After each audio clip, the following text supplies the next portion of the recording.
Welcome to Unit 10, our final unit of the year. This unit's all about statistics and probability. You will have all of this information on your final exam, but there will not be a separate test for this unit. All right, so our measures of central tendency you've studied before in middle school. These are used to summarize a set of data using a single number.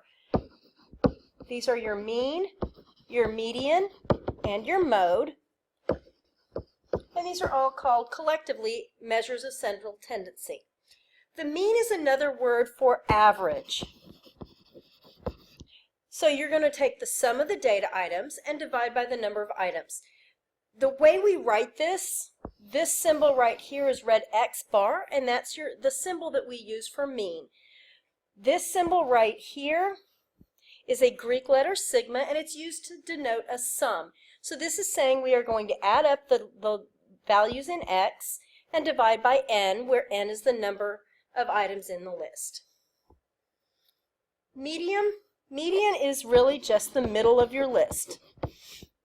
So you're going to want to write your list in order and then just find the middle.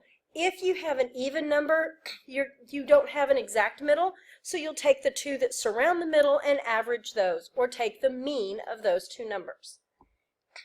The last one is mode, and mode is the one that occurs the most. So again, looking at your ordered data list is going to be your best option. You'll just find the ones that are repeated the most. It is possible for a data set to have no mode at all, if there are no repeats, a single mode, or it could have more than one mode. So let's look at an example. So we have a chart here, and mine is chopped off the top. But basically what we have are our students and the number of problems that they missed on a recent quiz. Our job is to find the measures of central tendency for this data set. So N is the number of data points. We've got 1, 2, 3, 4, 5, 6, so our N would be 6. The summation of those data points means that we're going to take 6, 3, 1, 2, 8, 2 and add all those numbers. When we add all of these up, we're going to get 22. So to calculate our mean, we're going to do 22 divided by 6, and that's going to be approximately 3.67. The next step is to find our, that we're going to use to find our median and our mode. We're going to write our data points in order. So we're going to start with 1. We have 2 2s, so we're going to list both of those. Our next one would be 3. Then we have 6. And finally 8. Make sure that you've got the same number. I've got 6, and so that matches. And now we're going to use that to find the median. Since I have an even number, I'm going to take the 2 in the middle and I'm going to average those. So I'm going to do 2 plus 3 divided by 2. So that's 5 over 2, which would be 2.5. So my median would be 2.5. To do the mode, I'm just looking for what occurs the most often. The only one that's repeated is 2, so my mode would be 2. Okay, so now it's your turn. You've got two sets here. You have a standard data set, and again, I want you to find the number of items in the data set, find the sum, go calculate mean, put them in order, and find median and mode. When you're done with that one, you're going to move on and do the same thing for your pulse rate. So stop the video and go do these. Okay, hopefully you have that. The next thing we're going to talk about are measures of dispersion. What this does is, instead of describing commonalities between the number, this is describing how spread out the data is.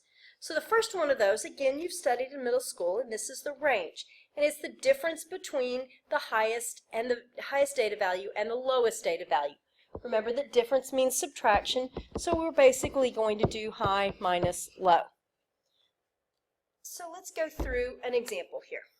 The graph below shows the number of workers in millions for 5 countries with the most workers. And so we're going to pull the information from the chart. So China had 778 million workers, all the way down to Brazil with 82 million workers. This wants us to find the range. So this is my high point right here. This is my low point.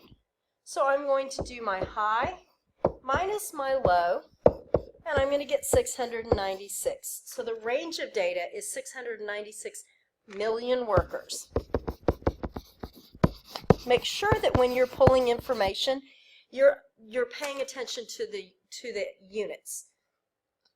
All right, so you try these. I want you to go back on the two data sets that you just found the measures of central tendency for, and this time you're going to go find the range. After that, I want you to stop the video and spend some time working on your GeoGebra project. Get that work ready to go, and this is the end of the video. We're going to cover standard deviation in class together, but you should be all the way done through here when you come to class.